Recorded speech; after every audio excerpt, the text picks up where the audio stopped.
Allô, allô? Ah, t'es là? Ah, salut. Salut, comment ça va? Je m'adresse à toi, abonné. J'ai mis mes petites lunettes spéciales pour l'occasion. Comme tu l'as remarqué, je vais me mettre un peu plus loin la caméra peut-être. Comme tu l'as remarqué, il n'y a plus de vidéos sur ma chaîne ces derniers temps, enfin plus entre guillemets, mais c'est tout simplement parce que ça va faire bientôt 6 mois, 1 an que mon boîtier d'acquisition est pété. En gros, il ne marche plus, mon ordi ne le reconnaît plus, du coup je peux plus enregistrer des gameplays, je peux plus faire ça. Je peux plus enregistrer du gameplay où je parle par-dessus. C'est un peu chiant. Et du coup, ça ne me permet plus de faire de vidéos, tu vois, de vidéos sur des jeux vidéo en tout cas. C'est pour ça qu'aujourd'hui j'ai décidé de vous faire une petite vidéo sur un autre sujet que les jeux vidéo. Parce que oui, il y a un autre truc que je fais de ma vie en dehors des jeux vidéo. Enfin que je fais de ma vie. Un autre passe-temps que j'ai, ça s'appelle la lecture. La lecture, eh oui. Qu'est-ce que c'est la lecture? Eh bien, en fait, c'est quand tu écris des mots et tu regardes les mots les uns après les autres et ça fait des phrases et puis tu peux les lire. Bref, je sais pas pourquoi je suis parti là-dedans. Euh, la lecture, oui. J'ai lu énormément de livres depuis combien de temps? Je sais pas. Il y a eu un jour où j'ai eu un déclic où je me suis dit, putain, j'étais à contre-jour, pardon, j'avais pas vu. Il y a un jour où j'ai eu un déclic, je me suis dit, mais j'ai jamais rien lu de ma vie, il faudrait que je me cultive un peu. Je suis inculte. Et d'un coup, j'ai lu des flopées de livres sans raison. Bah oui, pour cette raison-là, en fait. Et du coup, j'aimerais aujourd'hui vous parler de deux, trois de ces livres que j'ai lus. Écoutez, on va pas faire durer le suspense plus que ça. On va plonger dans le sujet et je vais commencer à vous parler de ça. Alors, premier truc que j'aimerais vous montrer. Métro 2034, que je viens de terminer. C'est le dernier livre que je viens de terminer hier. Je n'ai pas lu d'autres depuis. Métro 2034, sachant que j'ai lu 2033 il y a longtemps, il y a 6 mois je crois, et sachant que je n'ai pas joué aux jeux vidéo. Parce que j'avais pas envie de jouer. Je vais pas me justifier. J'ai pas à me justifier de pourquoi j'ai pas joué. On s'en fout. Euh, j'ai lu 2033 il y a 6 mois, comme je vous ai dit. Euh, j'ai beaucoup aimé. Alors après, il y a un petit truc à la fin, qui me faisait me dire un peu, ouais, c'est que c'est un peu anxiogène quand même. Parce que si vous connaissez pas le pitch, je pense que vous le connaissez, si vous avez joué au jeu ou si vous... Parce que c'est assez connu maintenant. Mais c'est en gros, il y a eu la Troisième Guerre mondiale, une bombe atomique est tombée à Moscou, et la surface de la Terre n'est plus habitable. En tout cas en Russie, on ne sait pas pour le reste du monde, mais en tout cas en Russie, on ne sait... la surface de la Terre n'est plus habitable. Du coup, les derniers survivants habitent dans le métro, parce que c'est le seul endroit où il n'y a pas de radiation. Du coup, à la surface de la Terre, les animaux qui restaient, enfin, on ne sait pas trop si ça vient des animaux, mais en gros, des bestioles ont muté et sont devenus des monstres mutants qui habitent la surface de la Terre. Du coup, ça devient non seulement la surface de la Terre c'est radioactif, mais en plus, tu as des monstres mutants, donc tu peux plus du tout sortir. Enfin, tu peux, mais seulement si tu es armé. Du coup, l'histoire se passe dans le métro, sachant que les rames de métro ne circulent plus. Du coup, les gens habitent dans le métro et puis traversent les tunnels à la marche. En gros, c'est ça. Et tout le livre te présente en gros comment une micro-société peut exister dans un métro.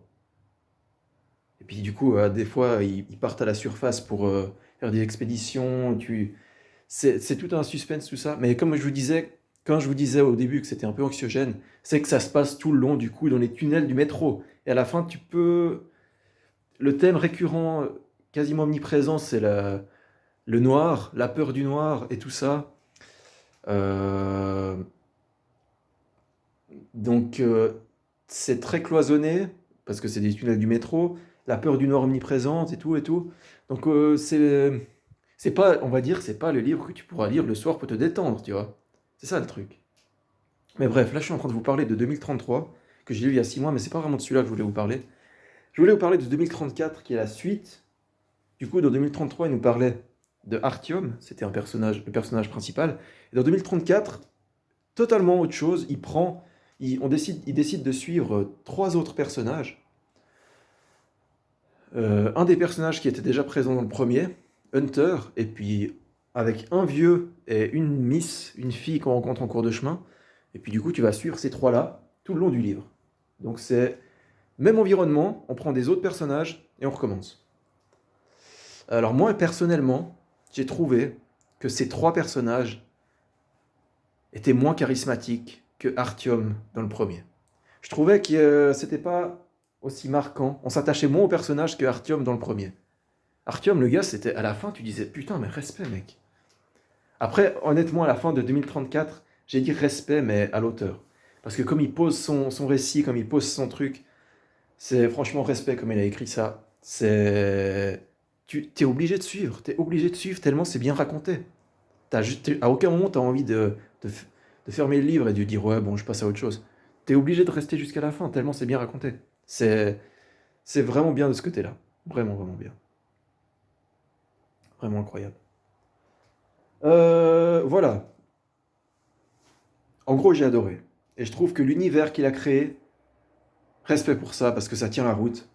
Et il me reste à lire 2035, que je vais lire, mais dans un petit moment. J'espace mes lectures de ce métro, parce que, comme je vous ai dit, c'est un truc un peu anxiogène. Donc, je les lis tous les 6 mois, et puis ça passe très très bien. Très très bien.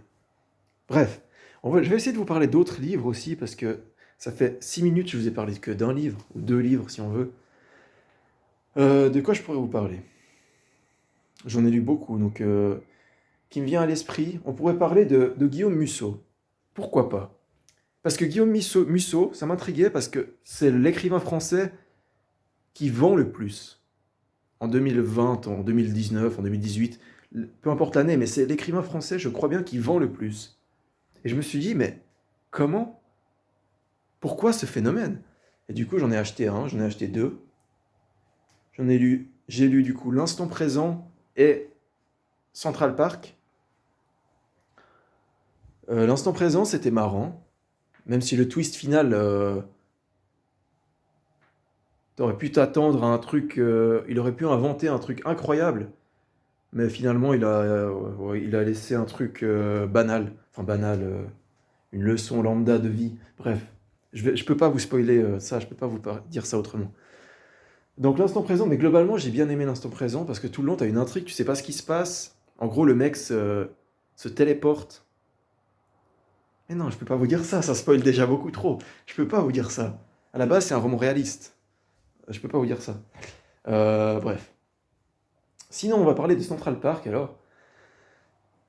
Central Park, beaucoup de gens ont crié au génie, enfin au génie. Ils ont dit que c'était du grand Musso. Moi, je me suis dit, honnêtement, le personnage principal du livre, je sais pas s'il reflète la mentalité de l'auteur, mais le personnage principal du livre, c'est un malade mental. Un malade mental.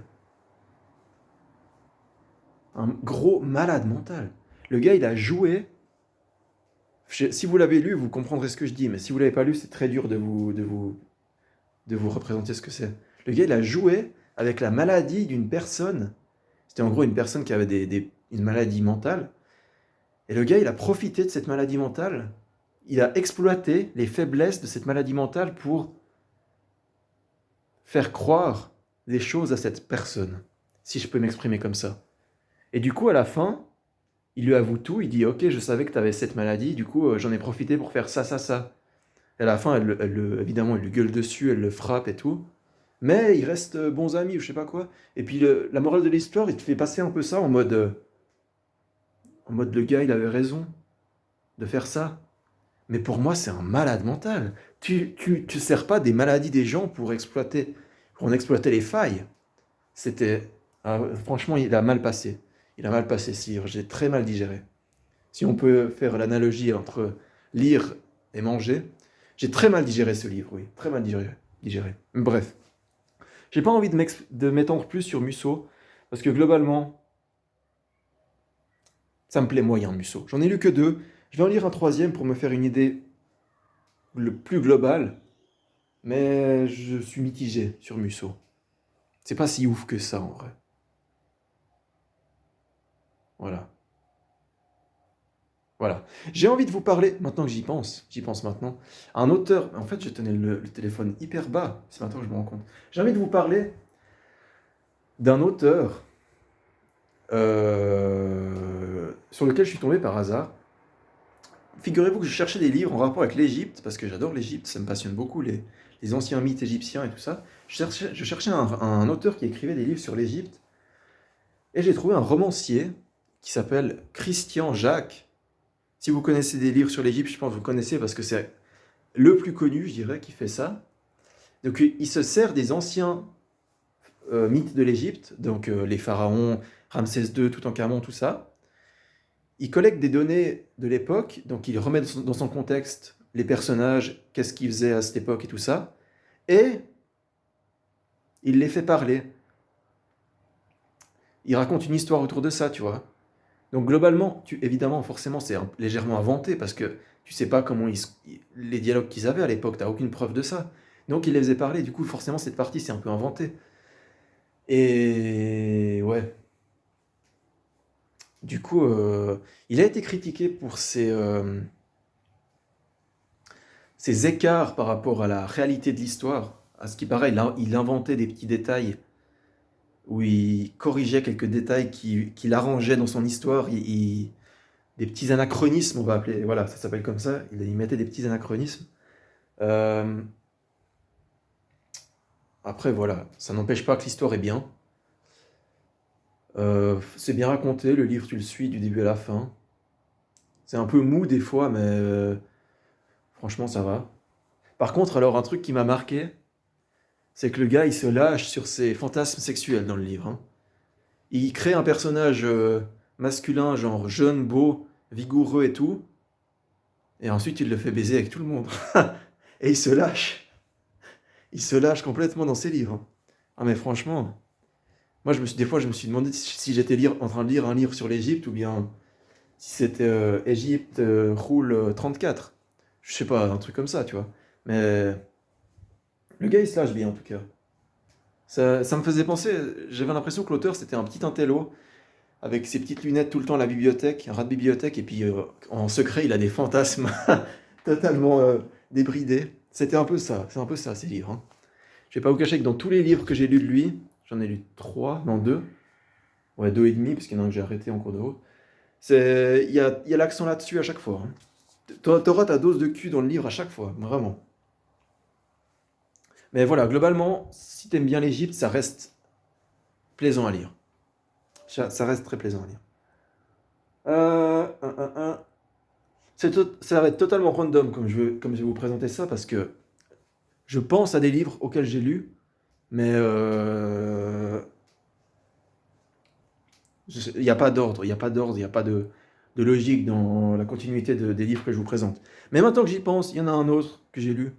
On est à 13 minutes, putain. Il y en a un autre que j'ai lu. Je peux vous parler par exemple de La Métamorphose de Kafka, qui est un livre perturbant et dérangeant. Puisque, en fait, le livre s'appelle La Métamorphose. Donc, dès la première page, tu ouvres le livre, le mec, en gros, l'histoire, c'est que le mec se réveille le matin, il regarde ses bras, et il voit que c'est des pattes d'insectes. En gros, il s'est transformé en... Ah, je me souviens plus de l'insecte exact. Le nom de l'insecte, je me souviens plus. Mais en gros, c'est une grosse blatte. En gros, c'est ça. Il s'est transformé en grosse blatte, à une blatte de taille humaine. Et, euh, et voilà, l'histoire, c'est ça. Il habite avec ses parents, parce que c'est un jeune qui vient de commencer à bosser. Je crois qu'il doit avoir 23 ans, un truc comme ça. Il vient de commencer à bosser. Il vient d'être engagé par un patron assez prestigieux. Et tout se passe bien dans sa vie. Enfin, je crois, il me semble. Je me souviens plus exactement il est heureux dans sa vie avant la transformation. Mais en gros, tu commences le livre et ça commence en mode, bah voilà, bah aujourd'hui, t'es un insecte. Et, et tu vois, du coup, toute le, la continuité de sa vie en insecte. C'est-à-dire, il va pas bosser.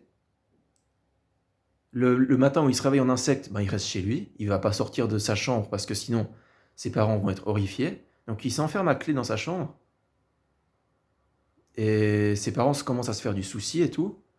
Ils commencent à pas savoir. Le patron vient à la maison au bout de quelques jours pour demander qu'est-ce qui se passe, pourquoi il n'est pas au boulot.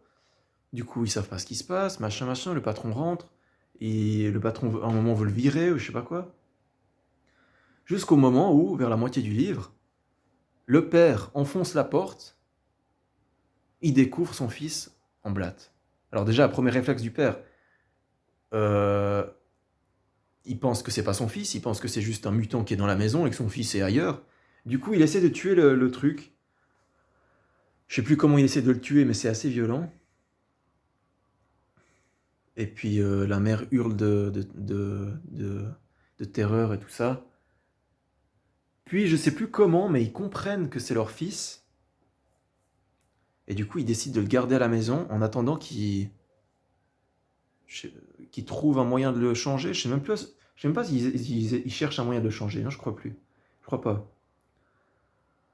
Euh, mais en tout cas, tout le long du livre, il le garde à la maison, donc il lui apporte les repas sous la porte. Genre, il s'en approche le moins possible, tellement ils sont terrifiés par cette bête. Lui, il se cache, il a honte. Bref, je vais pas aller jusqu'au bout de l'histoire parce que la fin est assez tragique, assez moche. Mais ce qui est intéressant avec ce livre, c'est qu'est-ce qu'il a voulu dire par là. Qu'est-ce que ça veut dire? Qu'est-ce que ça signifie, la blatte?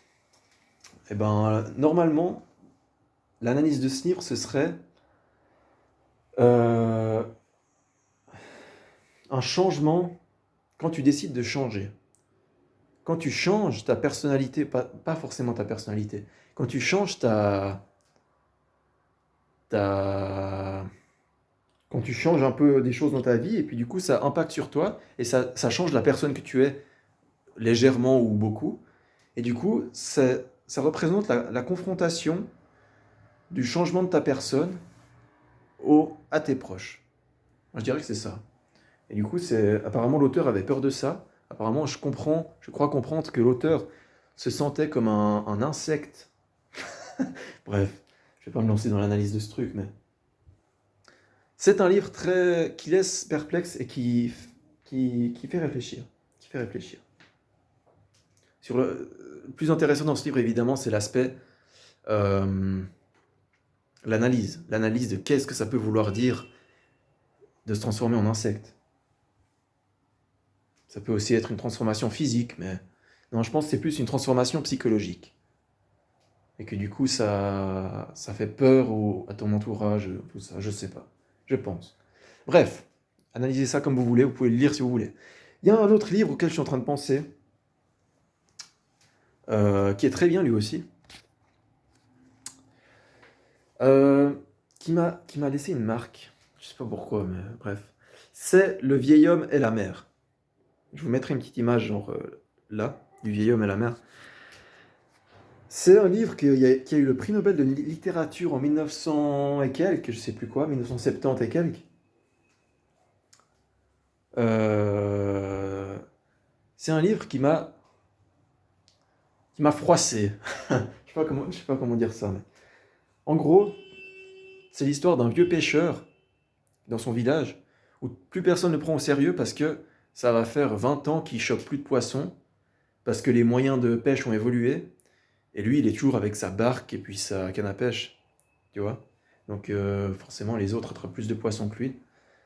Euh, du coup, il attrape plus rien, plus personne ne le prend au sérieux. Il y a un seul garçon du village qui est son pote parce qu'il l'emmenait pêcher sur sa barque quand il était petit, et ça lui faisait plaisir, du coup il est resté son pote. Du coup, le vieux, au début du livre, il dit qu'il va repartir en mer, il dit cette fois je vais en choper un de poisson. Et le garçon, cette fois, il lui a dit bon, cette fois mon père m'a demandé de l'accompagner sur son bateau, donc je pourrais pas t'accompagner cette fois, mais fais attention à toi parce que tu seras tout seul et tout. Le vieux dit ouais, pas de souci, pas de problème, j'y vais. Il y va, il reste en mer un moment, il chope un poisson, enfin, sa canne à pêche se tend, le fil de sa canne à pêche se tend, euh, et il reste en combat avec le poisson pendant, je crois, 3 jours. Pendant 3 jours, le bateau est tiré et remorqué par le poisson qui tire la barque, parce que le poisson ne veut tout simplement pas remonter. Il peut pas le remonter avec le moulinet, parce qu'apparemment c'est un gros poisson, un poisson de plus de 5 mètres de long, tu vois, donc c'est un gros poisson. Du coup, il peut pas le remonter, et du coup, il est obligé d'attendre que le poisson sorte à la surface de l'eau. Et quand il sera à la surface, c'est là qu'apparemment c'est plus facile de le remonter. J'ai pas trop compris, je suis pas un pêcheur moi, mais bon. Et puis, en gros, je peux vous spoiler un peu la fin, je suis obligé, sinon vous allez pas comprendre. En gros, il arrive à pêcher ce poisson, il arrive à le tuer. Je crois qu'il lui plante un espadon entre les deux yeux, un harpon entre les deux yeux, ça le tue. Du coup, il arrive finalement à le pêcher. Déjà, quand il arrive à le pêcher, tu te dis putain, respect. Le livre est fini, c'est parce que ça a duré tout le livre, quasiment tout le livre, c'est ça. Il essaye de le pêcher et tout ça. Donc quand il le pêche, tu te dis putain, eh ben bien joué mon gars. Il a réussi à le pêcher. Donc là, t'as un soulagement, t'es vraiment soulagé quand il a réussi à le pêcher. Il l'accroche au bord du bateau. Il fait la même taille que son bateau. Du coup, t'as son bateau d'un côté et juste à côté, attaché avec des cordes, t'as le poisson. Du coup, sauf que le poisson, en tirant sur la canne à pêche, il l'avait amené jusqu'au très très loin dans l'océan, tu vois. Du coup, maintenant, il lui fallait plusieurs jours pour rentrer. Parce c'était une barque avec une voile, c'est tout. Donc, il lui fallait plusieurs jours pour rentrer. Heureusement, il avait un bon vent. Mais, qu'est-ce qui se passe? Là, tu te dis, bon, le livre est fait. Là, quand t'es à cet endroit du livre, il reste 40 pages du livre, et tu te dis, bon, ben voilà, les 40 pages, ça va être, il rentre au village, tout le monde est content, et puis voilà. Respect au pêcheur, il a réussi à prouver à tout le monde qu'il a pêché une grosse bête. Mais que nenni! Là, j'étais déjà en mode. Pour vous dire, j'avais fermé le livre, et j'étais allé me coucher, et puis. Et j'ai repris que le lendemain parce que je me disais, bon, j'ai quasiment fini le livre. On peut dire que je l'ai fini étant donné que c'est la fin de l'histoire et tout. Mais que nenni! Parce que après, j'ai repris le livre. Sauf que quand il avait fait le trou il avait percé le crâne enfin, non, c'était pas le crâne en fait. Il avait percé le flanc du gros poisson. Et ben, quand tu perces le flanc, il y a du sang qui coule. Donc tout le long de son avancée en bateau, t'avais une traînée de sang derrière lui qui provenait du poisson. Et le sang, ça attire quoi? Bah, ça attire les requins. Eh bah ouais. Et du coup, pendant toute la retournée au village, il a dû se battre contre les requins qui voulaient bouffer son poisson. Donc les requins arrivaient, ils croquaient dans le poisson. Lui, il essayait de les repousser. Bon, il en a tué quelques-uns en leur enfonçant encore une fois un harpon dans la tête. Il est bien enfoncé des harpons dans les têtes, lui. Il en a tué quelques-uns comme ça. Sauf qu'au bout d'un moment, son harpon s'est brisé. Ma foi, c'est comme ça. Du coup, il ne restait plus qu'un bout de bois, un manche en bois dans la main. Et du coup, il frappait les requins qui arrivaient à coups de bois, à coups de bâton. Sauf que les requins arrivaient de plus en plus nombreux.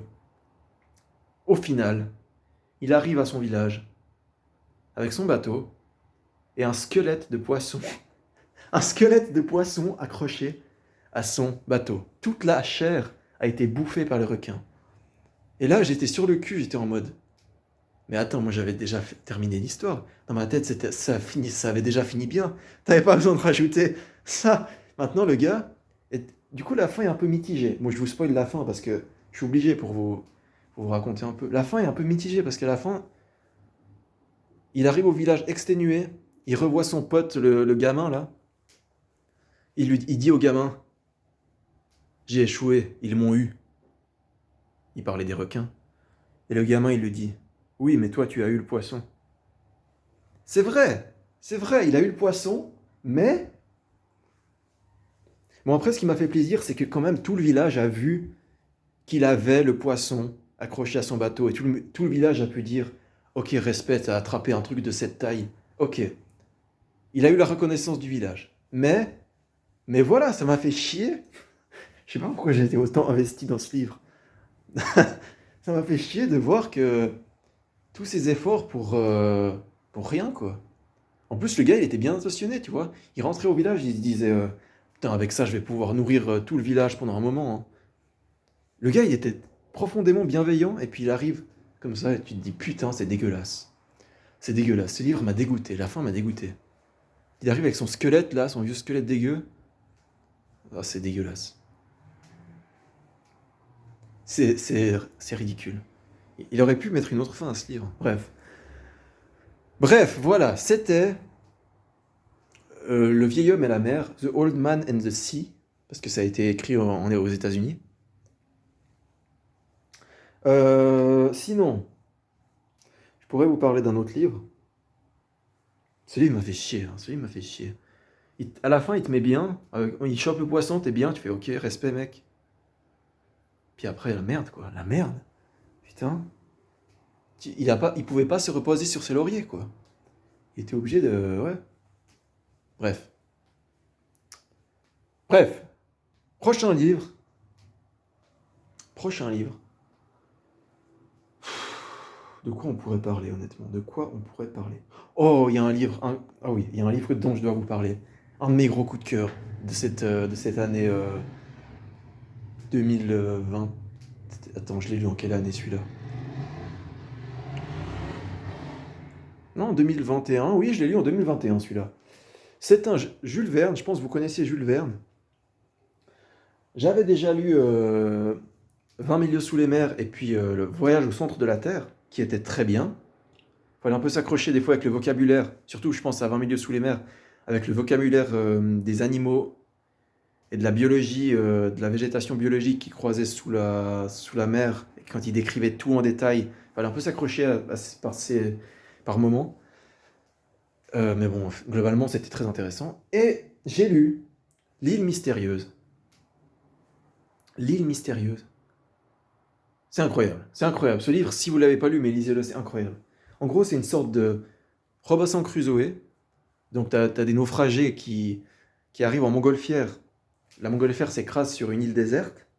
Donc, ils arrivent là, ils s'écrasent sur une île.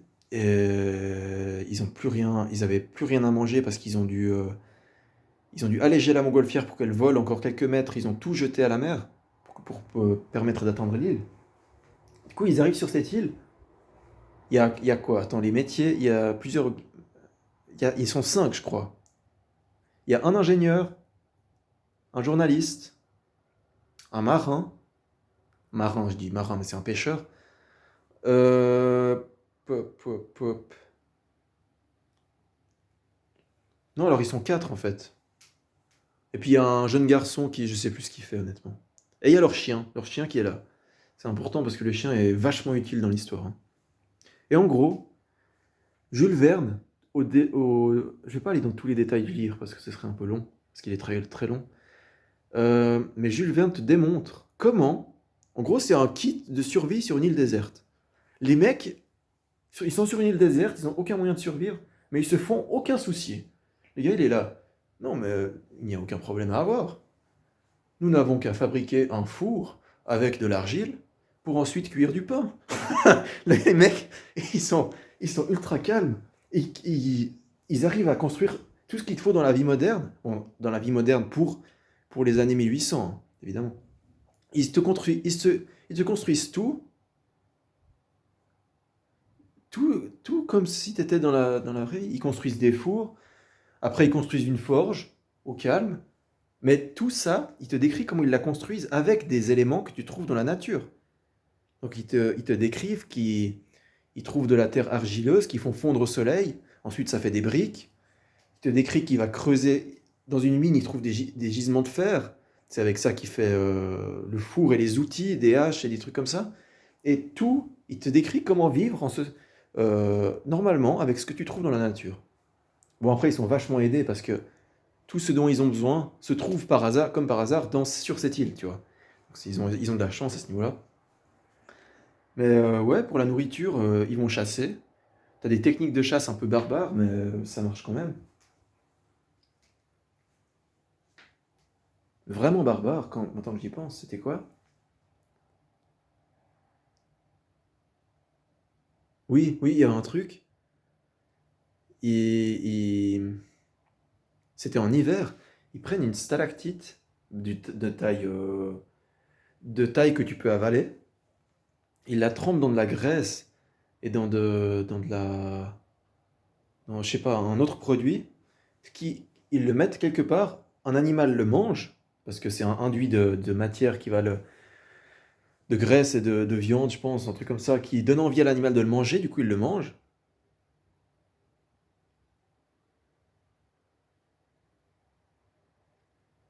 Ah non, non, c'est pas ça, attends, c'est quoi? Moi, je m'en souviens plus. Ou peut-être c'est une lame de fer, et en gros, une fois que ça fond dans l'estomac, t'as plus que le pic qui reste, et ça perfore l'estomac, et l'animal meurt. Voilà, et c'est comme ça qu'ils chassaient, tu vois, t'as des techniques un peu barbares, mais bon, voilà. Et puis en gros, ouais, c'est un kit de survie sur une île déserte, mais tellement bien amené. Les gars, à aucun moment ils paniquent parce qu'il y a le mec, en gros, qui est l'ingénieur. En gros, il sait se démerder dans toutes les situations possibles et imaginables. Et aucun problème, ouais. Et puis aussi, t'as un fil rouge tout le long du livre. T'as une sorte de force mystérieuse qui les accompagne. Il y a des événements un peu paranormaux qui se passent sur l'île, genre d'un coup ils trouvent des traces de pas sur l'île alors que jamais personne de leur groupe est passé par là. Ils se disent, mais c'est un peu bizarre qu'il y ait des traces ici. Euh, D'un coup, ils trouvent des objets sur l'île qui appartiennent à un homme, mais c'est aucun d'entre eux. Du coup, ça les fait penser qu'il y a quelqu'un d'autre qui est là sur l'île avec eux, alors que pourtant ils trouvent personne. Et il y a ce fil rouge tout le long de qui est cette autre personne potentiellement présente qui est avec eux. C'est le fil rouge, je vous le spoil pas la fin, mais c'est le truc qui tient.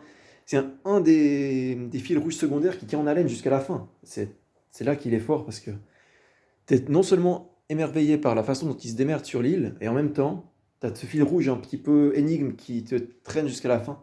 C'est vraiment bien fait, vraiment bien écrit. C'est incroyable comme il a réussi à monter ça. Et puis ouais, il y a évidemment. C'est segmenté assez. Ça plaira ou ça plaira pas, mais en gros, t'as des chapitres d'une dizaine de pages à chaque fois.